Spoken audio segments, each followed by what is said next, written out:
శ్రీమద్భగవద్గీత 5వ అధ్యాయం కర్మసన్యాసయోగం 10వ శ్లోకం.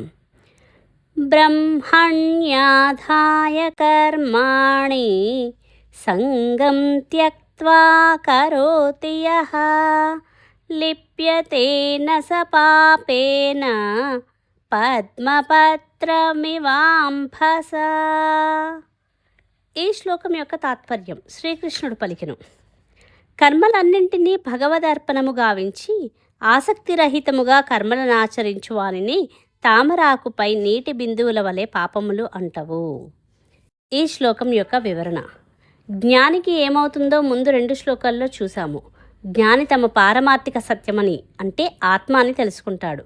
ఎప్పుడైతే తన ఉన్నత స్థాయికి ఎదుగుతాడో అనాత్మ స్థాయికి చెందిన కష్టనష్టాలు అతనికి చాలా చిన్నవిగా అనిపిస్తాయి. అవి జ్ఞానిని ఏమాత్రము చలింపచేయలేవు. కర్మాణి బ్రహ్మణ్యాధాయ. నీ ఉన్నత స్థాయిని, ఉన్నత స్థితిని కనుగొనే వరకు సగుణ బ్రహ్మ మీద ఆధారపడు అంటున్నారు కృష్ణ పరమాత్మ. బ్రహ్మాణి అంటే సగుణ బ్రహ్మ. సగుణ బ్రహ్మ అంటే ఎవరు? ఇష్టదేవత. ఆ ఇష్టదేవతకు నీ కర్మలన్నీ అర్పించు. ఈశ్వరార్పణ బుద్ధితో కర్మలు చెయ్యి. నిష్కామ కర్మ అయినా సకామ కర్మ అయినా ఈశ్వరునికి అర్పించు అంటున్నారు. అంటే జ్ఞానం పొందాలంటే మన ఉన్నత స్థితిని అర్థం చేసుకోవాలి. అది చాలా సూక్ష్మమైన సత్యం. ఆత్మ అంటున్నారు. అసలు నిజంగా ఆత్మ ఉందా లేక అది మీ ఊహాగానమా అని ప్రశ్నించే వారికి ఈ శ్లోకం జవాబుగా చెబుతుంది. నీ ఉన్నత స్థితిని చేరుకునే వరకు నీ ఇష్టదేవత ప్రార్థన చేయి అంటున్నారు కృష్ణ పరమాత్మ. అందువల్లనే మనం ప్రపంచం మీద ఆధారపడటం నుంచి దేవుడి మీద ఆధారపడటం నేర్చుకోవాలి. దానిని కర్మయోగం అంటారు. దేవుని మీద ఆధారపడటం నుంచి ఆత్మ మీద ఆధారపడటాన్ని జ్ఞానయోగం అంటారు. సంగం త్యక్త్వా. కర్మఫలం ఆశించకుండా దేవుడు అన్యాయం చేయడు అని అర్థం చేసుకుంటే భవిష్యత్తు గురించిన ఆందోళన ఉండదు. ప్రతి గృహస్థుకు ఉండే పెద్ద సమస్య అదే, ఆందోళన.